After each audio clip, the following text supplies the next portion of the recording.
전속 중개는 건물을 팔 때 믿을 수 있는 한 중개업자를 콕 집어서 전속 중개 계약을 체결하고 전속 권한을 주는 건데요. 미국, 영국, 일본과 같은 선진국에서는 보편화된 중개 방식이고 정부에서도 부동산 중개의 선진화를 위해 적극 장려하고 있는 방식입니다. 하지만 우리나라 현장에서는 대부분 그냥 구두로 일해야죠. 보다 빨리 팔려고 이곳저곳 여러 부동산의 물건을 내놓습니다.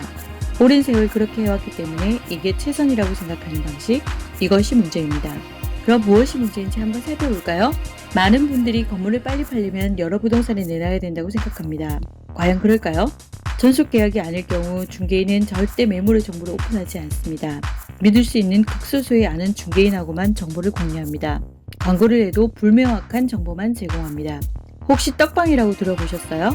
우리나라 부동산 중개의 가장 큰 문제점이 여기 있는데요. 중개인이 정보를 오픈하는 순간 다른 부동산 중개인이 갖가지 방법을 동원해 그 물건을 빼앗으려 합니다. 정보를 제공한 중개인을 제어하고 건물주를 직접 상대하려 합니다. 수수료를 더 많이 챙기기 위해서 그렇게 합니다.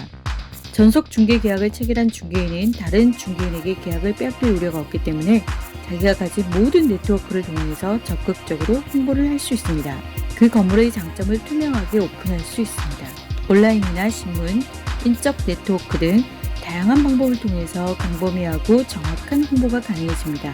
믿음직한 한 사람하고의 전속 중개가 훨씬 효율적이라고 단언할 수 있습니다. 많은 분들이 건물을 팔 때 더 높은 가격을 받으려면 여러 부동산에 내놔야 된다고 생각합니다. 여러 부동산에 내놓고 가장 높은 가격을 제시하는 부동산과 계약하면 된다고 생각합니다. 과연 그럴까요? 결코 그렇지 않습니다. 많은 건물주분들이 착각하고 계신 오류인데요. 부동산 중개 계약은 매수인이 여러 부동산을 방문하고 가격을 비교한 후 가장 저렴한 가격을 제시한 중개인과 계약을 합니다. 그렇기 때문에 중개인은 어떻게 해서든 건물주를 설득해서 가격을 낮추려고만 합니다. 가장 낮은 가격을 제시하는 중개인만이 계약을 성사시킬 수 있기 때문입니다.